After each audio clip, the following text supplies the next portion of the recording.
Peace, love, divine light, soul society. It's that time. Yes, yes, y'all. Marz Magik is officially taking over your blog.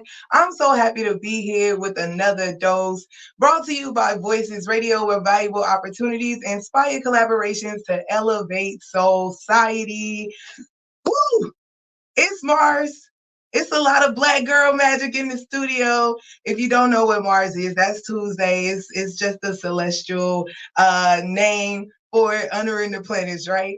And so today's show is um special because I have two beautiful young ladies in the studio who have recently been crowned, dubbed Miss Georgia Teen and Miss Georgia 2024. Ladies, say hi to the people. Hello, everybody. Yes, it's Lulu and Carrington. And before we actually get into their introductions, I want to give a real quick shout out to the sister nature of Afro Country for my red Afro Country shirt. And it's a fitting brand because this is a brand that's all about representing a community and a movement of change. When we talk about the narrative of self-love in Southern culture, right? And also this month we have coming up on the 27th, Summer Splash 5K right here in Albany, Georgia from 9 to 2 p.m. It is a community family-based event. Please bring the kids for the water slides, back to school, giveaways, things of that nature happening, taking place, health and wellness checks. So the family out and support this effort. All right. The reason that we're here, Marz Magik, Black Girl Magic, Lulu Carrington. If you would, Lulu, you can start us out. Tell us who you are, where you're from, and a little bit about yourself and what you represent. Yeah, so everyone, my name is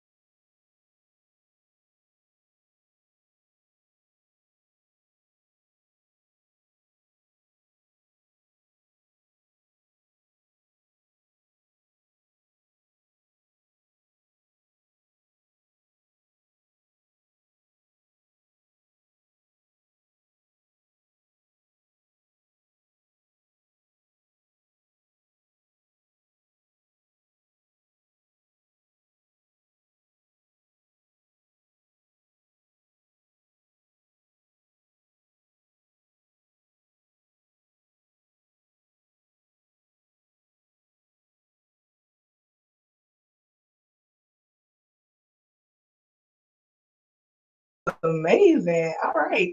I don't have the clappers, but we're gonna clap it up because like you're doing some amazing things and we're gonna actually dig deeper into those in just a few minutes.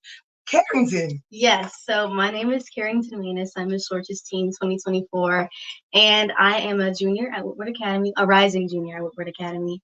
And my platform is about including inclusivity for students with neurological learning differences. It's have my nonprofit organization called Carrington Cares #Decode Dyslexia, and I've been able to raise over $90,000, sorry, and reach over 6,000 students. So very excited to see what this title does for me and Lulu both, and to see all the memories here to come.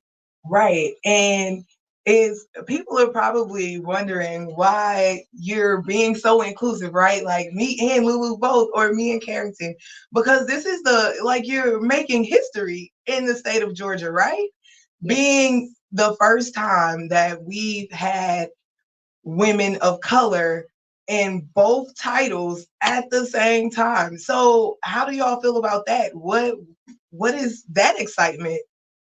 I know I'm very excited to take on this amazing opportunity with Lulu, but there has been multiple or four in each division. So four Miss Georgia's and four Miss Georgia's Teen who were Black. So to be able to carry on this legacy is very special for Lulu and I. Yeah, not to mention they have all gone on to Miss America and have placed in the top 5. I believe we've had first runner-up, fourth runner-up, or I think 2 first runner-ups and then a 4th runner-up. So and then a winner for yeah. the Miss Sorge's team, Olivia McMillan.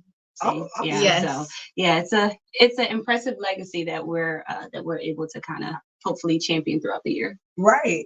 All right. So when we talk about pageant life, right, and we talk about the Miss America opportunity, when did you all start getting involved in pageants and competitions, or know that this was actually what you wanted to do in Miss Georgia or Miss America is the goal? So I didn't really know about the Miss America organization until my mom got married, and I had the opportunity to have a sister, and she was from South Carolina. So she introduced the pageant world to me, and to be able to talk about something that's very near and dear to my heart, which is dyslexia, since I was diagnosed in the 2nd grade. I was very glad that I got to take my platform and carry it onto the Miss Georgia stage and impact a lot of lives in my community. All right, so Carrington, you mentioned dyslexia, right? But for our listeners who might not know what dyslexia is or the challenges that come with that, would you be so kind as to explain for us? Yes, so dyslexia is a neurological learning difference that involves difficulty in to read and interpret words, letters, and other symbols. And for me, I have a hard time reading. Well, I did. I sort of learned how to code when I went to the skank school, and I learned tics and techniques, but I'm still not perfect. I still make some mistakes when I do read, but I don't let that define who I am or define what my dyslexia is, because dyslexia doesn't determine if you're smart. It just means you have to take a different route to get to the level of success you want to be at. I agree. And it's actually been a lot of awareness recently, well, at least from my viewpoint, right, when it comes to dyslexia, even in television shows and movies highlighting the challenges in how successful you can actually be if you take on the challenge, right? But then we also know that there are a lot of young people, especially in the African American community, who go misdiagnosed or just overlooked when it comes to dyslexia. Yes. And what are your thoughts? Well, I'm assuming this is why you started your organization, huh? This is. So I was diagnosed in the 2nd grade, but it was a little expensive. It was over $2,000, and not many people can afford that. So to be able to be blessed, I want to make sure I have the same students to be blessed with the same opportunities that I had. So I was working with Senator Gloria Butler on Senate Bill 48, and I will continue to work with legislators. I'm going to New York next week to help work on some bills getting passed for students with dyslexia next week. So I'm very excited to see what I can do with all different states, not just Georgia, because dyslexia is everywhere. That's beautiful. All right, Lou. Yes. I'm so proud of her. I can't stop smiling every time she talks. And it's amazing because going back to the TV shows and things of that nature, from firefighters to surgeons, and how you see them actually turn and become mentors for other young people who are going through the same thing. So to be a young person and to see the value and the importance of peer to peer, support and being that voice, when oftentimes, that is a population of people who go voiceless a lot of times. So we do commend you and thank you for caring, Carrington. Because and it's funny because that's been one of my things. It's okay to care. Yes. Like it really is. And the fact that you've mentioned family support, and we're gonna get into that in a minute. Lulu, what you got for us over here? When it comes to community involvement, you also been doing some work in the community, and we talked about the back to school drive and giveaways and things of that nature. Yes. So if you would tell us a little bit about Roads to the Classroom and the work that you're doing in education. Yeah, so Roads to the Classroom was an idea that was birthed about 4 years ago. And since then, we've been able to help well over, I guess after this weekend, the number has spiked up because I recently partnered with Change Church, which is my church located in Gwinnett, to continue the work that we're doing. But ideally, the idea came because growing up, school supply drives was a really great way for me to get the resources that I needed to go back to school. And there was always a little bit of shame associated with that because I felt like, being that we didn't have much, again, there was just a little bit of shame. So I really try to cultivate a community where we can make it fun for students so that they can understand that there's nothing to be ashamed of asking or needing help. And that's just one of the few ways that I implement my platform, education for education for every student. That's beautiful as well. And when we talk about challenges, when it comes to education, like you said, yours look a little different. Being that you are a first generation college student, right? Tell us a little bit about that and some of those challenges that you've had to overcome and face, and some motivation and encouragement for other young people that might be in your same, predicament. Yeah. I don't even want to say predicament. That's like, that sounds really harsh. Situation. Yeah. The same, who are walking the same path as right. you. I always say it's a blessing and a curse, right? So both my parents, they migrated here from Haiti back in the 80s to make sure that my brother and I could get to have access to a better life. My brother, he did not take the school route. He and I are very, very different. So I was the first person to actually do the whole college thing.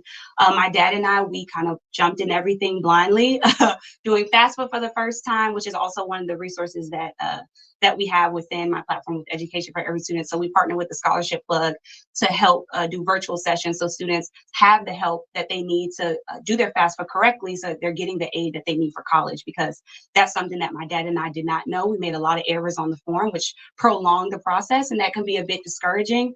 So with being first generation, again, I always say it's a gift and a curse, right? It's beautiful because you get to start a legacy for yourself. Being the first person to go to college, I'm the first AKA, or first member of a Divine Nine organization.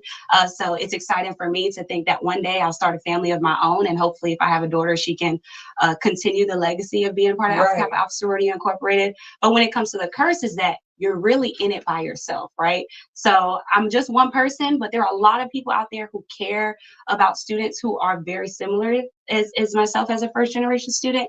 So really leaning in on that community so that we can create, like I said, cultivating a safe community for people to know where to find resources and how to take the right steps to ensure that, they go on through college. And I mean, it's the first time for everything, right? Yes. And so parents came from Haiti. Yes. How did you get involved in pageants, right? What was your introduction to pageant life? Yeah, so it was scholarships. I did a local MAO Miss America Opportunity pageant my senior year of high school, but I decided to go to Hampton, right? So I couldn't compete at Miss Florida, so I let that dream go. And then I went to Hampton in 2019. I was crowned Miss Hampton, and the spark got back. And when I decided that I wanted to continue my education, I knew that it would not be cheap, and I already took out student loans for undergraduate, so I knew that I needed to find a way to pay for it. And the Miss America opportunity was the perfect way through. Like I said a little bit earlier, is that I gained well over $45,000 so that I can put towards continuing my education. So when I first started and got second runner up, I was like, okay, might be something there. I might be good at this, and I just continued on. That sounds amazing. All right, so I don't want to stay on you too long, but I got so many questions that are just brewing, right? Especially when we talk about the fact that you are going to nationals, right? Mm-hmm. And being first generation, child of immigrant parents, right? And when we think about the political arena and the things that are happening in legislation, when we talk about immigration reform and things of that nature, what are some of your thoughts and perspectives when it comes to that? So especially the topic of immigration is always heavy, right? Because again, we all know, or I'm sure we all know about the state that Haiti is in. And a few years ago, actually, my cousin was held held for ransom by gang violence in Haiti. And around that same time, I was interviewing I believe at that time I was interviewing in Florida. So it's interesting, especially being in the South, hearing how people talk about immigration and a bad thing. But I think about my family who doesn't want to leave Haiti, right? Because that's their home. My dad always talks to me. My mom and my dad always talk to me about their best memories, their core memories that they had. I mean, even the story of them meeting, and to know that anytime soon they will not have the opportunity to go back and revisit those memories. They come to America seeking asylum, seeking opportunity. And thankfully, because someone was nice enough to help my father, he was able to push through and work his way on up. My dad came to this country and started off as a busboy, and my mom to this day is still a janitor at a hospital. But you know what? It's that hard work that they put in and the opportunity they got from coming to this country that helped me be who I am today and helped me be able to be in this position to where now I can reach back and give to other people. So when I hear people talk about immigration and have all these negative stigmas around it, I think about individuals like me and my mom and my dad who came to this country literally, you know, just really fighting for opportunity and taking everything that was thrown at them to make sure that their daughter really are, you know, their ancestors and honestly all our ancestors' wildest dreams. Yes. Beautiful. Whew. All right, y'all don't know. I'm like a little water bucket, so it's taking a lot for me to hold back the tears. Because, like you said, you know, there's so many reasons why people seek the U.S., you know, right, as a place of refuge, as a place of asylum, as a place of opportunity. Mhm. And the fact that we have quote unquote leaders, right, people who are supposedly representing the masses who hold these thoughts and these perceptions, right? And so I'm glad to see young ladies, particularly, you know, like yourselves, who are articulate and are voicing, you know, their opinions and being given the opportunity to do so on such major platforms, you know. So yes, go get them. All right, Carrington. Yes. When we talk about family, right? And family support, whether it's been throughout your journey in pageants, dealing with dyslexia, or just overall, what has family support looked like and what does that mean for you? Yes, so even with my family, when being diagnosed with dyslexia, I didn't even want to tell them. I was that ashamed of having a difference, but going to this council, like I said earlier, and learning what dyslexia meant and getting into the pageant system and understanding that my difference doesn't define who I am or what I can become.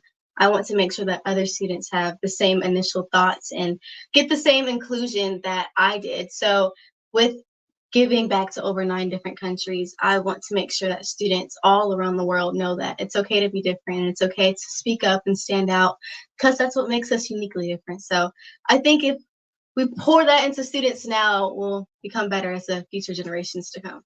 Right. So for someone who's out there listening, like, wait a minute, you did what for 9 different countries outside of America? What were some of those challenges and what were some of the, what do we say, not only the obstacles, but what was the process like actually putting together such a major effort? Yes. So one of my favorite countries that I've given back to is actually the Philippines. And me not actually going there before, it was really hard not being able to see and get to experience it in real time. So I had to, I think it was at 8 o'clock when they did their ceremony service and it was morning for them. So it was really hard having to actually see it in real time. But hopefully for my birthday, late birthday gift, we can go to the Philippines and see the school. They declared December 15th National Carrington Cares Day, and they also named their computer and literacy lab after my nonprofit organization, which is called Carrington Cares, #Decode Dyslexia. They put on a dance, they shut down the city, and it was a very great experience, and I wished I could have experienced that in full time, but Mom, December 15th, let's go down and check out the school. She put you on the spot. Put You you on can't the say no spot. live. You Right, can't say no right. live. I got you. That's beautiful. December 15th. Yes. Carrington Cares Day in Yes. the Philippines. In the Philippines, yes. That's beautiful. I'm a member of Alpha Phi Omega, and we actually have a chapter over in the Philippines, and Oh, wow. that's interesting. Yeah. And I actually connect with a lot of people over in the Philippines via like my streaming apps. So yes, I'm most definitely about to be like, hey, have you heard? Yes, Have you heard? Have you heard? The Saman Kuda. The That's what it's Saman called. Kuda School. Yes. All right, let's go. All right, so what was it like finding connections and, you know, being able to make sure you had the right resources to make this happen all the way in the Philippines and you being here? Yes, so like I said earlier, I do have a big family, and also the connections with me being on social media, which is why I think pageants are so great, because to be able to make sure your authentic self and making sure you treat people nicely, that gets you places. So with me having such a bright light, not to toot my horn, but growing up with me having a bright light, it really helped me later on in the future, because my old teacher is my sixth grade teacher, helped me publish my book. So it was very inspiring, and also it took me back, because something that I did so long ago and the people I've made friends with or connections with so long ago, they helped me build my nonprofit organization and helped me help other people. So I think it's really important that you stay your true authentic self and you treat people the way you want to be treated. So I think that's how I got to the place I am today, and I know that's how you got to the place, because I Yeah. could say we're both really sweet. Yeah, I think so. Yeah, I think so. Sometimes she's a little mean to me. Just a little bit. When she's hungry. When she's hungry. When I'm hungry. Today I don't know how we acted. Don't let her get hungry. Oh, that sounds like a winner, not the hangry kind. All right. So, Lulu, when we talk about the work that you're currently doing with Pronghorn, right? Yeah. Tell us a little bit more about what it is and how you came to be involved. Yeah, so like I mentioned earlier, I was at Twitter for about 2 years, Mhm. and then, like everybody knows and saw online, because we all found out together, layoffs started happening. So for about 6 months, I was looking for my next opportunity, and then I came across this company called Pronghorn, which essentially is a standalone VC firm. But what makes them so special is they are investing in minority-owned spirit brands. So it really drew to me, because when I was on the market, I wanted to make sure, like, this is something that, and my dad kind of instilled this in me growing up. He's like, I came to this country and do what I had to do so that you can do what you want to do. So that's something that all throughout college, with picking my internships, as well as now being in the real world, I always try to stick to make him proud, because I think that it would be, it would be dishonorable to him if I didn't walk in that. So when looking for a company, I have to make sure that I believe in the product, I'm passionate about the mission, and I don't feel like I'm lying to myself, because essentially you're putting 40 plus hours. So when I read up on the mission of Pronghorn and saw that I was essentially their target audience, right? Somebody who knew nothing about the spirits industry, but had these transferable skills, which in my case was marketing and sales, it just made perfect sense. And the truth of the matter is that when you look at the spirits industry, the ownership level does not reflect its consumers, right? Like African American individuals, we make up well over 60% in terms of consumption when it comes to spirit brands. So why not represent that in these positions of people who are making decisions for people who look like us? So that is like really passionate. So if you're ever looking for a minority-owned spirit brands, hit me up, because I got some great recommendations. I was about to say, hold on, let's rewind for the people one time, because I don't think they understand, because it's like, hold on, she said she from Haiti, but she don't know about spirits. From everywhere. What are we talking about? It's like, hold on, what spirits are we talking about? Spirits or spirits? So we're talking about like alcoholic beverages, like Uncle Nearest. Yes, or like the beverage industry. Right. Yeah. So Uncle Nearest, though, is a minority spirit brand. You know, for those of you who don't know, like Conjure and things of that nature. They like, who is Conjure? Ludacris. Like, y'all get all your stuff like straight out of GA. Like, what you talking about? Like, so that's interesting. And Uncle Nearest is not a part of our portfolio. We started a little bit after them. We've only been around for 2 years, but we have about 25 brands that have publicly been announced in our portfolio, and we have a goal of 57 over the next 10 years. So we are we have the same where we have to go further faster. So we're trekking along the right direction. Oh, that's beautiful. Because we most definitely, like you said, we are the majority of the consumers. We are. And it only makes sense that we're consuming for us by us. Yes. With us in mind, you know?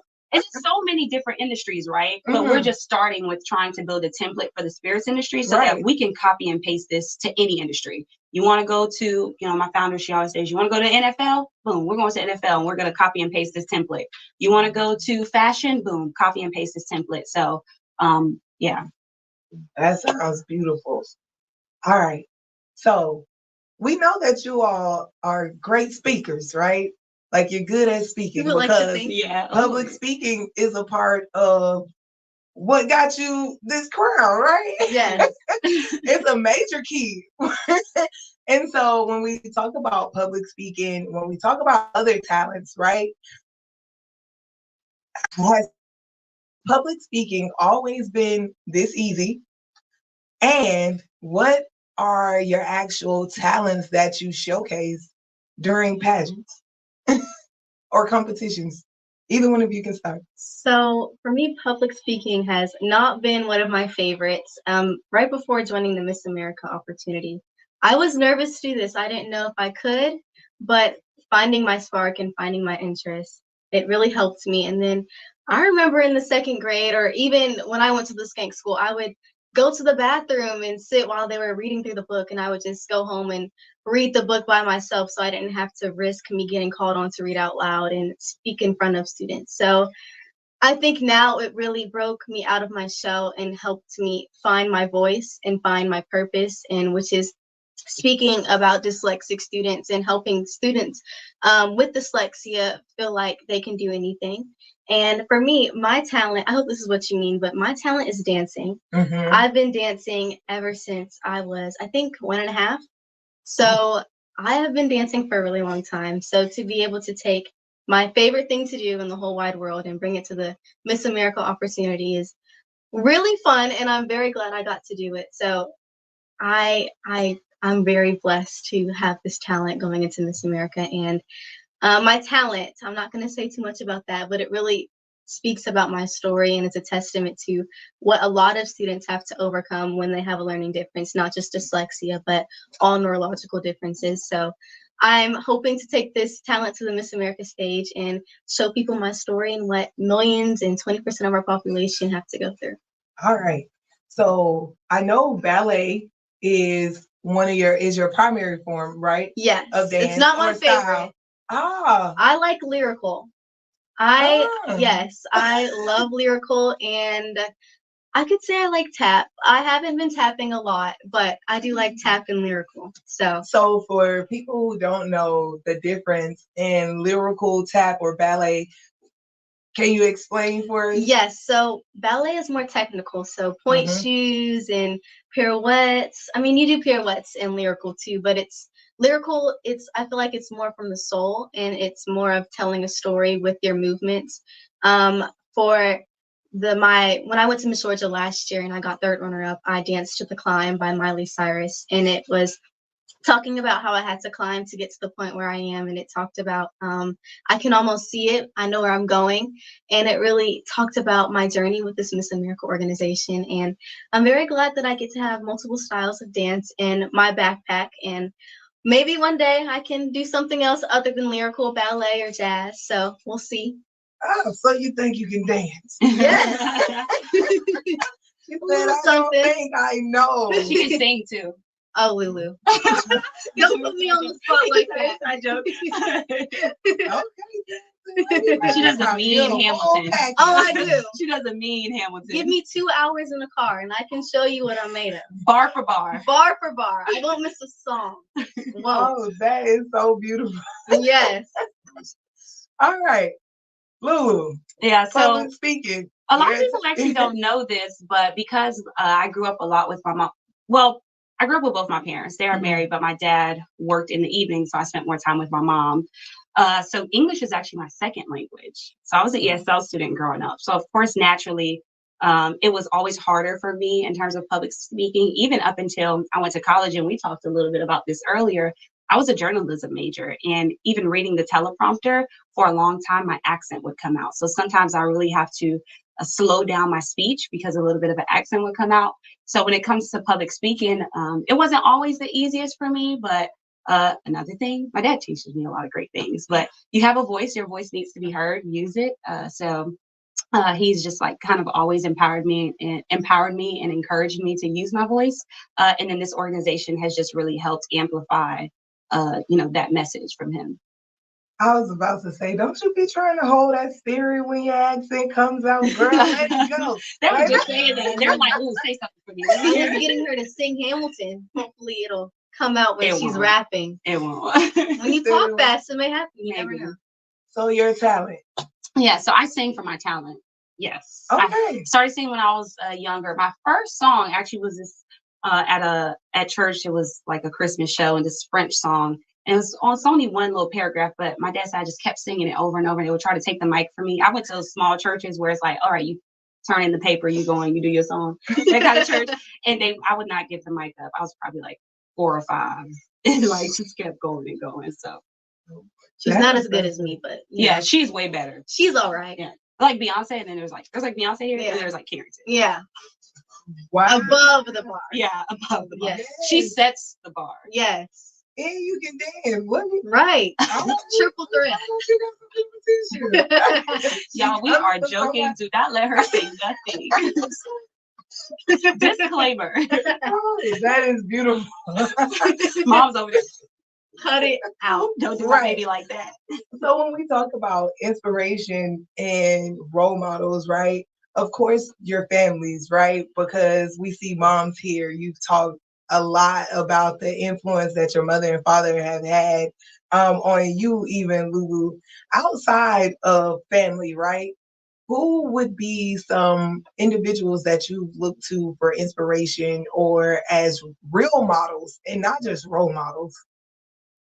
So for me, I have to say Erin Brockovich. She is dyslexic, but she has helped our community in so many ways. And I really attest to that and look up to her in so many ways because I actually just found out about what she did not too long ago, actually maybe 2 years ago when I started competing and looking into who has dyslexia. So reading into her story and finding out what she's done for so many people and helped save so many lives is really cool to see her change so many things with being dyslexic and the astigmatism with dyslexic students or dyslexic thinkers not being smart. I think she really changes that narrative and shows people that no matter your difference, you can do whatever you set your mind to do.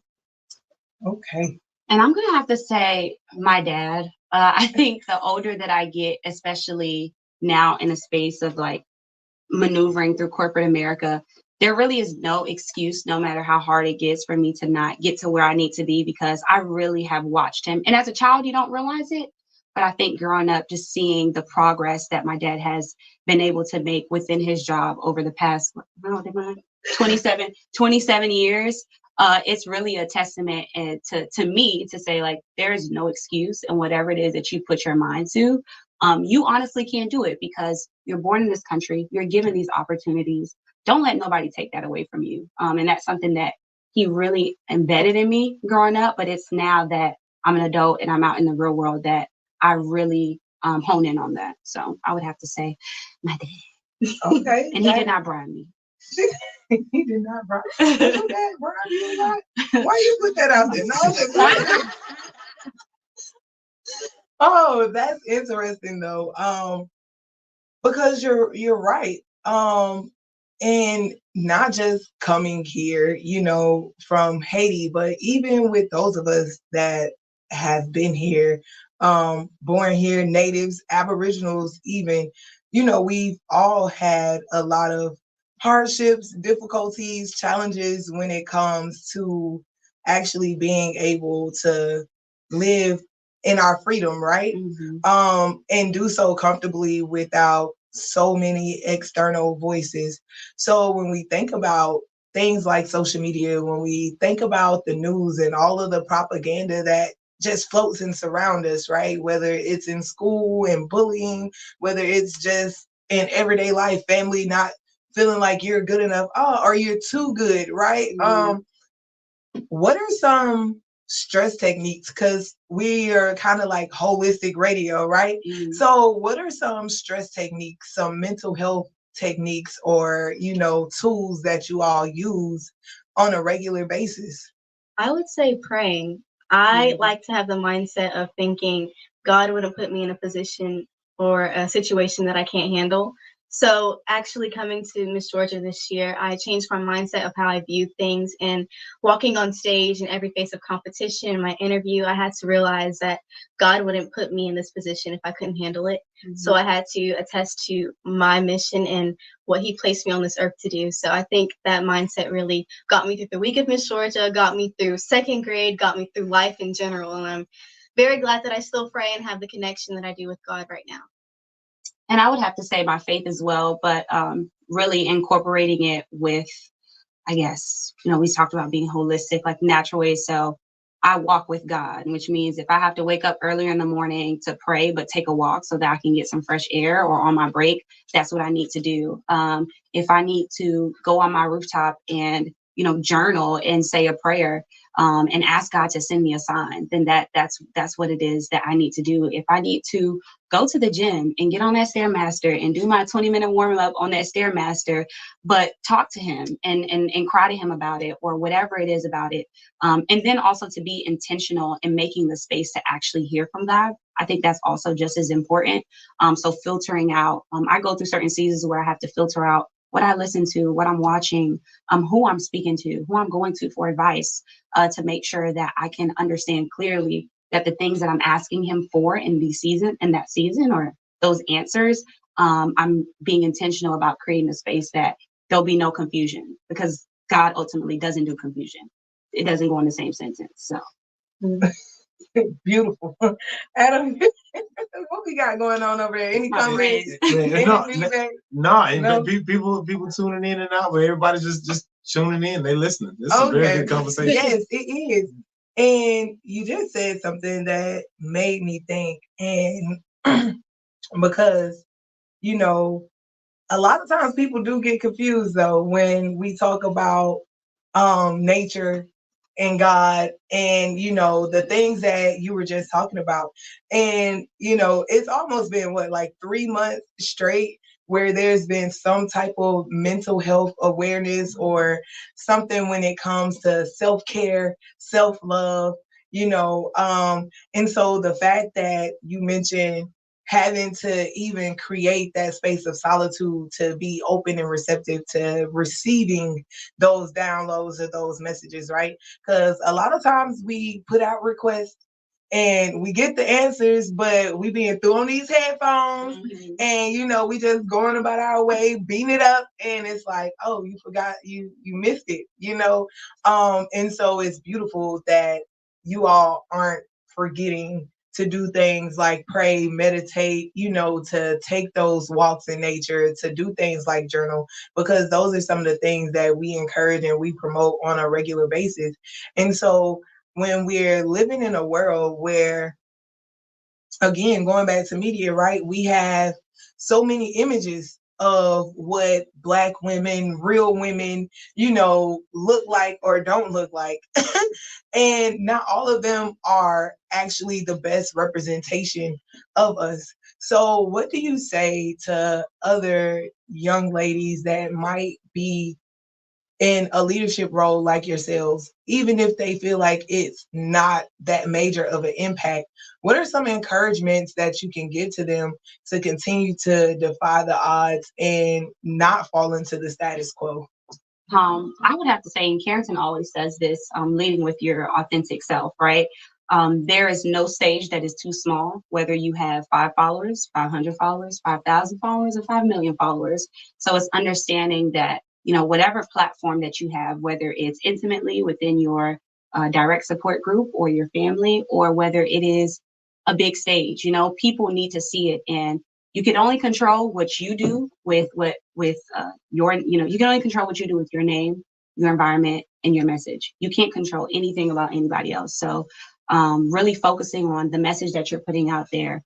Carrington said this earlier, being kind to people and how it'll pay off in the long run, right? Mm-hmm. You never, ever know who is going to be that person that's going to be able to reach back out and help you with the situation. You may be up right now and that person was down, and later down the line, you're down and that person's up, and you need their phone call or their connection to get you to where you want to go. So really just staying authentic. And part of that is finding out who you are so that you can walk in that. And it's challenging. We went through it. I went through it. I go through phases where I still go through it, if I'm being honest, but just giving yourself grace and just leading with that authenticity. I would definitely say staying true to yourself. I know high school years, I'm a junior in high school, so I know there's a lot of peer pressure and people doing things that you feel like you should do, but you know, you don't want to. So I think it's really staying true to yourself and staying true to your morals and not letting anyone persuade which way you want to go or persuade if, oh, they're doing that, maybe I should do it. No, you need to stay true to yourself and stay true to what you believe in as a person. Facts. And you said something else, Lulu, about grace, right? And so this last week, my whole thing has been about, you know, because we always hear people say, oh, you have to forgive. Did you ask for forgiveness? And it's like, but have you asked yourself for forgiveness? Right. Like, have you forgiven you for what you're asking them to forgive you for? You know what I'm saying? Mm-hmm. So that's also key when we talk about learning ourselves, right? Mm-hmm. And then another thing, and I'm listening to you all, is being intentional, right, about our words and what we put out, because no matter what people say, words hold weight, right? And words really do matter, whether they're in black and white on paper or whether we actually speak them out of our mouths. So kindness, again, like even with our wordplay. And so the hot topic right now, outside of you all, right, is the sister, and we're talking about Black girl magic, right? And Black women being in positions of power and leadership. And we recently found out that the VP, Vice President, Kamala Harris, is now being put in the position for actual presidency, right? As a candidate. And so when I'm not sure how familiar you are with her platform or with her history, right? Nevertheless, just off of what you do know, how do you feel about her potentially becoming the next president of the United States? Yes. Okay.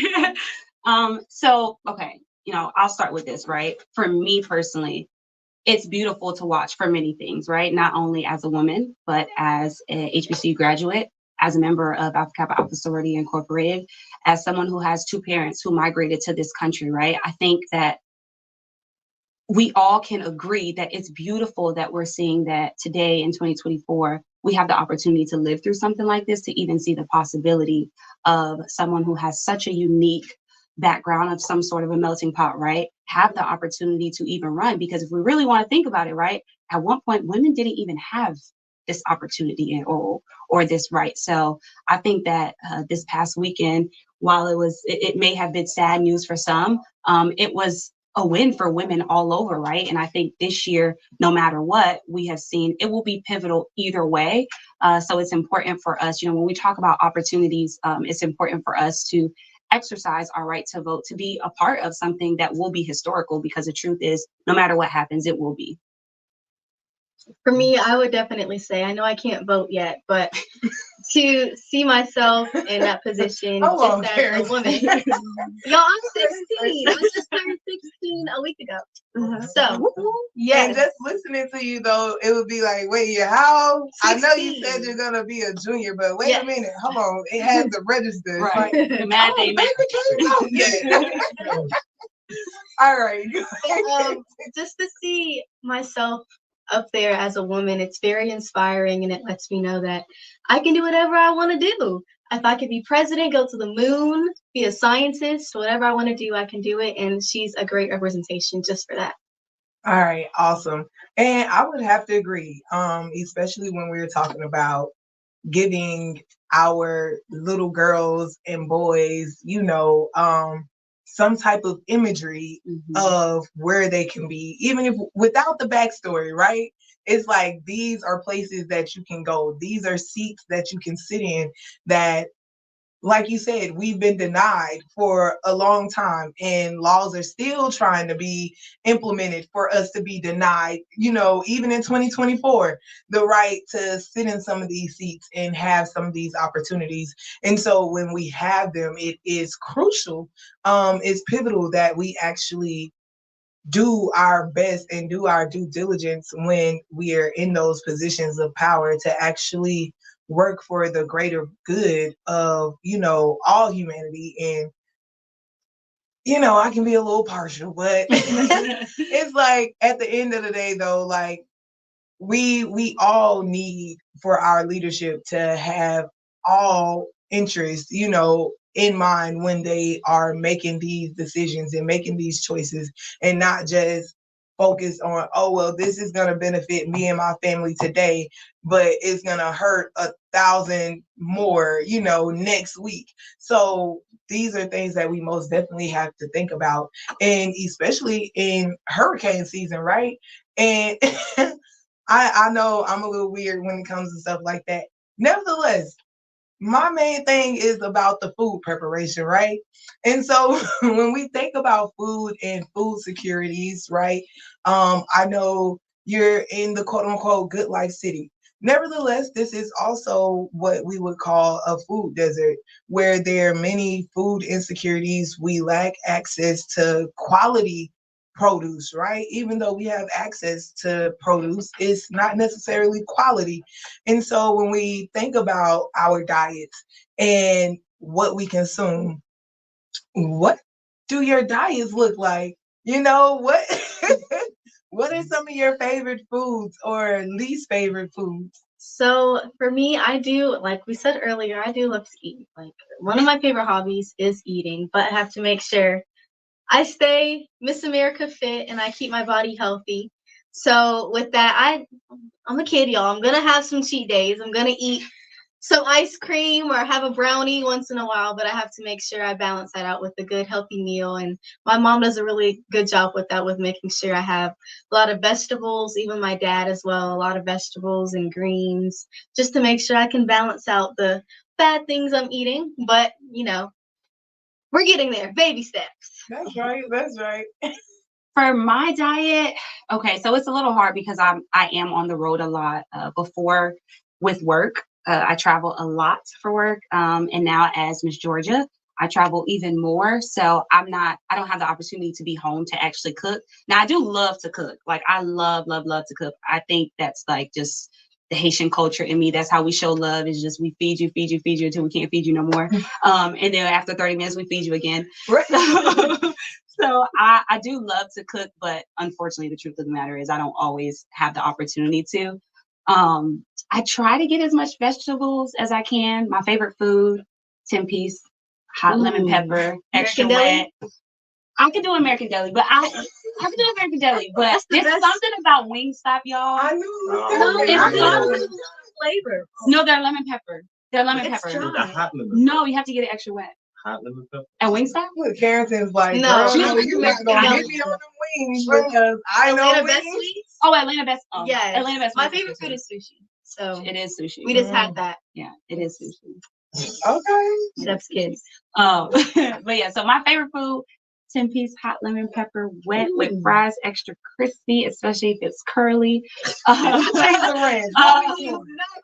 cheese. Come on now. And before y'all say it's spoiled cheese, y'all should see everybody face it here.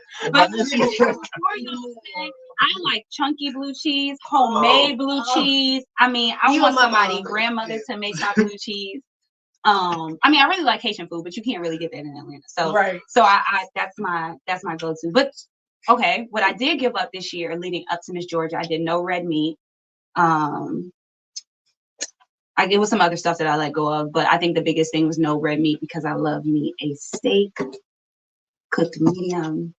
It is at least once a week. So I let that go from Miss Georgia. It was very hard. Oh man. All right. So before we get out of here, I have to ask, and we have to touch on it, being that you're here, right? And we're talking about food right now. And a previous show, we talked about eating disorders, right? And being that pageants are oftentimes associated with eating disorders, what are some recommendations or suggestions for young ladies who aren't even in pageants, but just feel like they had to have like this quote unquote supermodel body and are going to extreme lengths to do so? I would say really just find solace in being comfortable in yourself. I was somebody who grew up very thin, but in a Haitian household got picked on a lot because my parents always told me that I look sick and things like that. And I would try to overeat to overcompensate to make my family happy.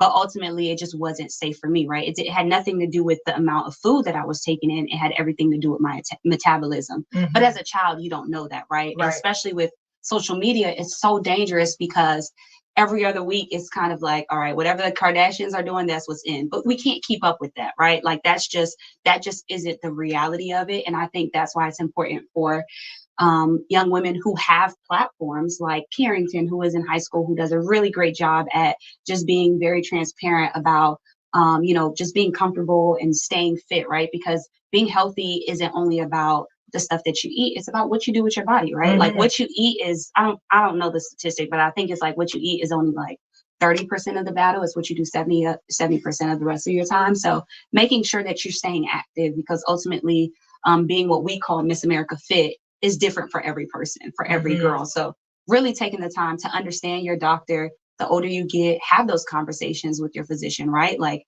hey, what should my BMI be? Or what are some things you can take tests like for your blood type to understand what are some of the foods that you should be taking in, right? Because some people eat for your blood type. Dairy don't do it for you, right? I found out I was lactose when I got to college. I was trying to understand what was going on, but my body started to change as I grew older. So just understanding that Miss America Fit looks different for every single girl. I would definitely say, sort of to piggyback off of what you said, to making sure you are doing physical activity that is accessible to you. For me, I do not like going to the gym. For Miss America, I will do it, but I like to go on a bike ride or go on a run with my mom or dance. Mm-hmm. Yes. And my dance coach, he does push me to do physical activities, but not necessarily weightlifting. So I think it's all what happens with how you treat your mind and how you feel like it's accessible to you. And you can do a workout in your living room. You can. It's as simple as that. So I think it's just whatever's accessible to you. Turn on that YouTube. Yes. At home 30-minute routine. What?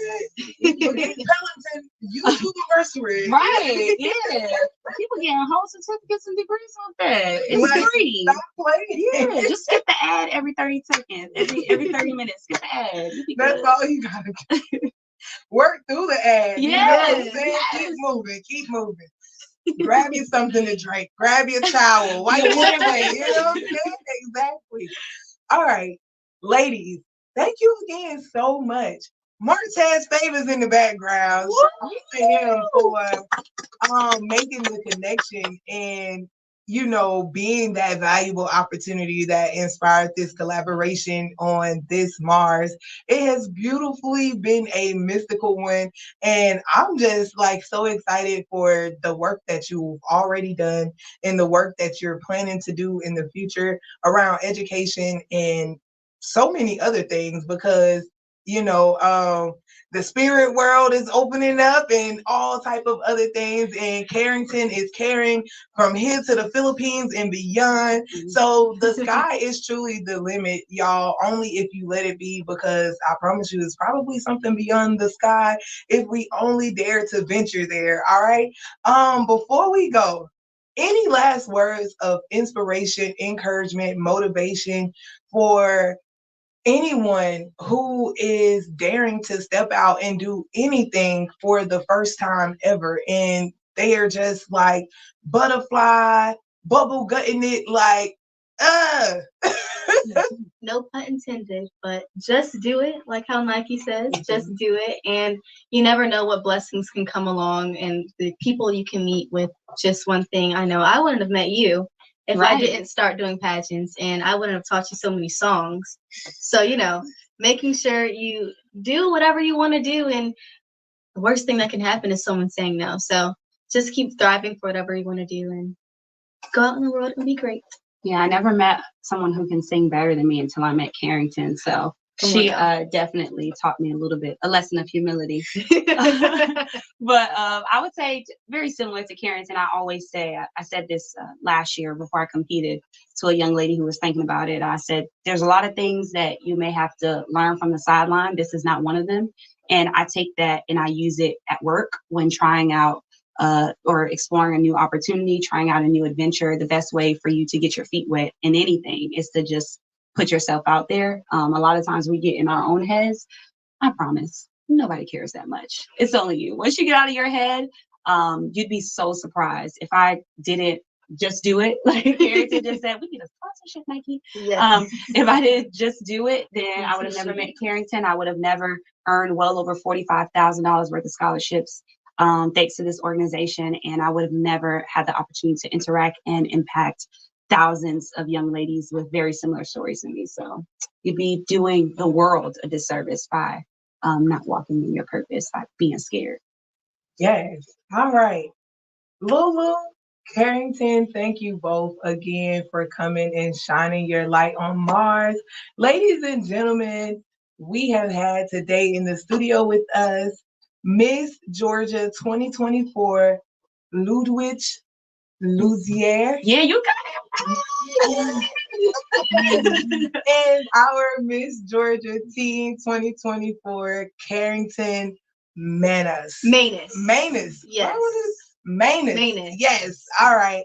Ladies, thank you again so much and continued success on the rest of your journey. Soul Society, this has been another dose of Marz Magik, brought to you by V.O.I.C.E.S Radio right here on WUTU 88.3, where we bring you the best in community and old school classics. This is Brown Skin Girl by Leon Bridges. It's so bad.